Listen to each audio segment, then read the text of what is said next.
Hey, and we are back. We are the Musicians Personal Development Podcast, and I'm CC Bass. And this is Wil Cameron. And we are two seasoned musicians here to bring you the best actionable tips to help you with performance confidence and everything personal development as it pertains to being a musician to take you to that next level. Right. So, what are we talking about today, Wil? So the title is Balancing Music with Life. Is that correct? Yep, exactly. So, are you a musician who struggles with balancing other areas in life? Because there's definitely different things that we need to carry along with playing music. So it's not all about playing music, or maybe it is for you. And that would be an interesting life. But in any case, before we get into it, make sure to subscribe to this podcast by clicking the subscribe button in the YouTube channel. Also like us on Facebook at MPD Podcast. All right, so we chose this topic because it is a great one. It's something that we deal with too, is really balancing life with as being a musician. And, everything that we do in life, I always hear people say how they're busy. We're all living busy lives. We're all getting more busy. I don't think we're getting any less busy. So it's really, how do we balance it all and be a musician? And so this... Go ahead. That's some of that busyness. I mean, it's weird. Things just tend to move faster. I mean, I'm an older guy, so things just continue to move faster, and there's more stuff. I mean, back when I was 20 years younger, you couldn't spend 2 hours scrolling through Instagram posts or looking at TikTok or looking at YouTube videos for hours. So there are more distractions. Right. So we have more stuff to look at. Instead of those 4 channels that were on TV when I was born. They did have TV back when I was younger. Right. So really, when we're talking about balancing life as a musician, I mean, I look at life as being like 363 degrees, and I'm standing in the middle of it, of my life. So I've got music here, I've got health here, I've got family here, I've got my regular job here that's not music related, so many different projects along the way. And there really is no way to just say, look, I'm just going to focus on nothing but health. I just got to focus on one thing, focus on nothing but health, and then all these other things suffer. So we can't really live life like that, because everything has got to move forward. When I say everything, the priorities to a degree. So we've got to figure out a way to do it all and make sure that these things are moving forward. And that's really the crux of it today. And the reason why it's important to really try to find when we say balance, it's not going to be even. Nothing is ever going to be even. And things are going to, be more of a priority than others. But it's so important to really take a look at this, because there is fear and procrastination that is actually underneath this stuff. So this is why we are peeling back the layer of the onion. As Wil alluded to, that we have so many different distractions every day, all day, that want to pull our attention away from what we really want to get done. So you ever find like you have a to-do list, you put maybe 5 things down, you get to the end of the day, you never got to those 5 things because so many things were pulling you in different ways. So we want to figure out, how do we actually get to doing those things that we set out to do, that are, within music and outside of music, so that way we're not just too focused in one area and while other areas suffer. I really liked your description of like that balance of life, and you're right. You're talking about like 365 degrees. It's like, and it's a sliding scale almost. It's not. Yeah. I think we could safely say it's never going to always be the same, because never is a very powerful word. Right. But there are all these things, and you start peeling back the layers, and you look at, part of it is working. I mean that's a very important. We spend about a third of our lives at work or school. Part of it is family stuff. We have to eat and sleep. We have hobbies and things like that. So there are all these things, and then so since we're talking about music, then we need to define, for the purpose of this program, when we're talking about playing music, we're talking about everything that's related to that. So that's practicing, that's gigging, that's getting your gear together, that's socializing with other musicians, that's observing, watching music videos, downloading music. There are all these different components that go into playing. And it's like a cycle where if you're a performer, before you perform, you have to do all of this preparatory stuff. So just finding holes and spots for all of that stuff is really what this is about. So I have a friend who is a teacher. She's probably, I'm guessing, in her 30s. I don't know. She has no dependents. She's not from this area, but she's a band leader and she's a teacher. So she's part of the teacher community and things like that. She works with kids and she does some things along with the kiddos. She does some volunteer stuff. This accidentally came up. We were talking about stuff and she was saying, music is my life. And it's like, well, I wasn't trying to be insulting to her. I said, well, music is very important to me too, but it's not my life. She says, well, no, this is my life. It's like, well, it's not your life because you're getting paid to work and there are all these other things that you do. And we had to agree to disagree.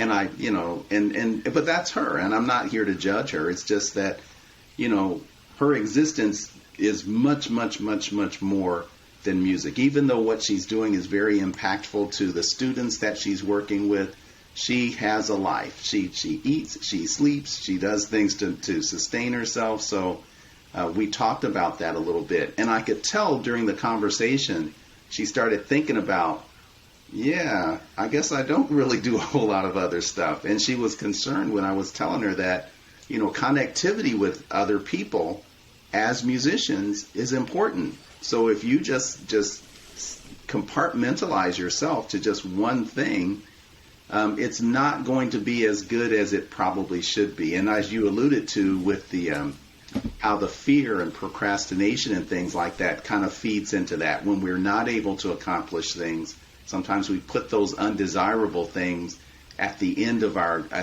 day, and other things come in. But I wanted to share a little bit about, so it's weird. So this is important to me because it's always, I don't know how it is with you, but especially if I have to play or if there's a performance, if there's a major or even a minor thing that I have to do, it's just so hard to get all of that stuff done and keep life in check while you're trying to do a performance. Me personally as an individual, if I had my way, as much as I love music, I would kind of be a homebody. I wouldn't go to work. I wouldn't go a lot of places. I'm not a real big social guy. I'm not like the life of the party type of thing. I ride my bike. I play drums. I'm a pretty simple guy. I don't do a whole lot other than that, that intentionally. So, but I also work. So again, my life is divided up into those same categories that CC was talking about. So let's talk about the tips a little bit. What do you think about that? How do we actually find time to do this stuff? Right. Well, we can share with you what we do, and hopefully we can relate. So I was actually talking to Will before we actually started recording here, and I wrote down the tips that I do, and he wrote down the tips that we do, and I was like, those are the same tips I wrote down. So we're happy to share that we both are actually practicing the same tips. So go ahead and kick us off, Will. My number one is lots of planning and time blocking. And in that planning and time blocking, what I'm doing is communicating. I'm communicating like a pro here, because it's like creating expectations with people at work, people at home, other folks that I'm involved with, just letting them know what I'm doing and what I plan to do. Just as important with that blocking and planning, it's like when I make a commitment, it's like living up to that commitment or those commitments. That is extremely important because it's like the domino effect. If you miss one commitment, then that kind of bleeds into something else, and before you know it, you're just chasing your calendar. And that's never a good strategy. Speaking of calendar, we talked about this on one of our programs. A simple, basic calendar for planning is like right at the heart of all my planning and blocking. So that's my number one. Lots of planning and blocking. My number two is kind of related to it's decision making and prioritizing. So as it relates to making personal decisions about finding that balance, I involve my band partners. I play with a few bands, as a drummer. I don't have a solo career yet. I'm going to one day, though. But I play with different bands, and I involve them as stakeholders. And I prioritize my yeses and nos as far as musical decisions. I involve the bands in that. And I make it very clear to them up front that even though I'm their drummer and I give it 100%, sometimes they're going to get a no because I link my yeses to decisions and personal goals, and that's just the way it has to be. So those are my two. Lots of planning and blocking, and then number two is prioritizing and involving the right people with making those yes and no decisions. Yeah, so I can totally relate. You've heard me say on previous shows that I'm into time blocking as well. And case in point, it's Sunday night right now, and once I'm done recording here, I'm going to be planning out my schedule for the week and building in my time blocking for tomorrow and whatever goals I have going on, and prioritizing what those tasks are, so I can. Whatever I do aligns with those tasks. Right. So it makes it easier to decide what I'm going to do and what I'm not going to do. So one of the tips that the ultra successful do, because I'm all into this personal development stuff, and I love to read stories about them and how the ultra successful do it. They don't write down to-do lists. They schedule everything that they do, and that's how they get a lot of things done. It's one thing to write down 3 tasks, but if you can easily get focused and let time go by just by working on one task. So the way they do is they do the time blocking. If you're not familiar with this term time blocking, go ahead and Google it. But essentially, in a nutshell, you just write down the hours of the day, maybe even down to every 15 minutes, you're putting tasks into those time slots, and then you're only spending that amount of time on that task. And it's not about getting it done within that amount of time. You're just moving things forward, and that's how the ultra successful do it. And what this does, it helps eliminate procrastination.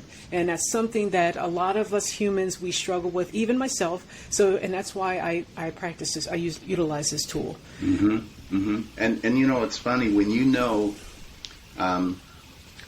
so to switch for a really quick work example, when I had in my former life, when I was working in my previous job, I remember having a conversation, going to see the actual head of the agency. I had some business to conduct, and out of all the people in this agency, I had to go and talk to the guy that's in the head of the agency. So I'm standing out, waiting in his waiting area, and I'm speaking with his admin person, and just having a general conversation with her. And she says, "Oh, could you hold on a second, please?" I said, "Sure." She picks up the phone, calls the head of the agency, and said what time it is. I said, "Okay." And then she says, "Okay, go ahead." And I said, "I can let you go." She says, "Oh, no. I just had to let him know what time it is." I said, "Oh, is that something you all do?" She says, "Oh, yeah, his meetings, if it goes more than 15 minutes, it's like a very exceptional meeting." I said, "Wow, he's like the head of the whole place, and he doesn't have meetings any longer than that?" She said, "Yeah, people kind of get cut to the chase. If they know they've got 10 minutes to talk to him, they say what they need to say in the 10 minutes." And that's she right. said, and it works very well. And it's like, oh, okay. And since that day, I started doing that. Now, in meetings at corporate now where, people expect to talk for 30 minutes, I'm a lot more relaxed. But those aren't my meetings either. There are times that if I need to get things done, those meetings are very short. And you'd be surprised that when people know, well, we're only going to talk for 30 minutes, things just really click along.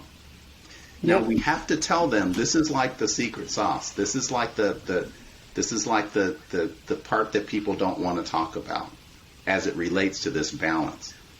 So, CC, let's talk about what you have to give up. So, for me, if you encounter me and you walk up to me and you start asking me about binge watching something on Netflix or something on TV, I'm not going to have any idea what you're talking about, because one of the things I have to give up is television. I don't have time to watch a whole lot of television because I have other things that I'm doing that are in my time blocks. And Cece, what are some of the things that you've sacrificed? Okay, so just so we know that we're on number 3, by the way. And so number 3 is sacrifice, because giving up is, things are just as important as taking on. Obviously we can't do everything, so we have to, as it goes back to action tip number 2, which is prioritizing. There are things that you're going to have to give up and say no to. Like for example, for me, I could play music and perform music every night, and I love to play. I love performing. But I can't do it every night because it's just not practical. One, it would wear me out. 2, I'm just so much more than just music all the time and performing. And then 3, I have all these other things I want to do. I want to talk to people. I want to reach people. I want to do this podcast. I'm getting ready to launch a workshop, the MPD workshop, where it's going to be live in person, and there'll be interaction and dialogue. But all that takes prep work, so I can't be playing night after night. I've got to give up something. And then plus, all of this stuff is music. That's one piece. I've got relationship, family and friends, I'm married. Then there's the health piece. Got to get better at that as well. And I've also got a daytime job that's pretty demanding. So I've got to balance all of that with all the bandwidth and everything else. So some things I do have to say no to, but the way to really know are the goals that you set for yourself. So the goals I've set for the year and what I'm trying to achieve, and then the monthly goals, and then the weekly goals down to the day, they all should align to whatever it is that you're trying to achieve, and whatever it is I'm trying to achieve. That's how I do this. So that makes it easier to stay on the path and not get distracted. Yeah, I agree with that, Cece. And it's not like we're not saying that you've got to be so regimented that life isn't fun anymore. I mean, you can go off track here and there and things like that. But you have to find that balance. If you are willing to not achieve something that you said you were going to achieve, if your priorities shift and it's not that important, then it's okay. If you have a major life change in life and something that's related to music is not as important as it is, or something personal is not as important, then shift your priorities. We just want you to be successful and understand, after going through 3 months, we don't want anybody to feel less than successful about something because we didn't say, hey, it works better when you have goals. So where I am in life right now, there are a couple of things that I have to achieve. So I make my yes and no decisions based on that, very much the way CC makes hers. It's like you've got these goals, and they don't go away right now. So, but things change. So we can wrap up by just talking about, things that make you happy, things that make you satisfied, because we can't tell you how to do it. We can talk to you about what works for us and how we've had some success in how we've done it, but your decisions are the things that make you happy, the commitments that you've made with your family and things that you've decided you want to achieve at work. So that's really what it's about. For me, playing drums and riding my bicycle are like I mean, those are my two happy places in life, you know. But, I mean, I have a family. I love my family. I'm married. I mean, all those things are important, too. And you got to put all that stuff in there if you want to be fair to everybody. And remember your commitments as well. Did you have anything else you wanted to leave with them, Cece? Well, I will caveat that that last piece with a little something, because there are different schools of thoughts here. What we're saying is not the only path to success. Certainly not. Like if you talk to somebody like Grant Cardone or Elon Musk, they will tell you, and even other people I've met that are very successful in what they do, is that they will go 1,000% in that one thing, and they'll put their focus and they'll really sacrifice family and all that kind of jazz. And it's usually, oftentimes it's usually temporary. They'll do it for a period of time to get at a certain level. But you do what works for you, and find that balance. So just to recap, because we're getting short on time here, our actionable tips today are: number one, time blocking. Number two is prioritizing your task, and number three is sacrificing. Giving up something is just as important as to put more things into your life and things that you got to do. That what are you going to give up? What's the cost? Or the price to pay for that success or what you're trying to achieve. So, right. This is such a broad topic. If you found out something or you have a strategy that you'd like to share with us, please let us know. Please email us at what is it? It's MPD, mpdpodcast@gmail.com. You can also find us on Facebook at MPD Podcast, and you can find us on Instagram at MPD Podcast. And you can also leave messages in the YouTube channel as well. Absolutely. So, all right. Well, that's a wrap for today, right? Okay, so stay tuned for the next episode. We've got some interesting stuff coming up. We've gotten great feedback from people that would love to hear on various different topics. And hang on a second. We're working on we're recording these various topics, and so we find them interesting, and keep bringing them on because we love them. So, absolutely. All right. So I think that's it for today. Oh, there goes the song. I am CC Bass, and who are you? I'm Wil Cameron. All right, and we are two seasoned musicians here to bring you the best tips to become your best musician self. And we are out of here. Out of here.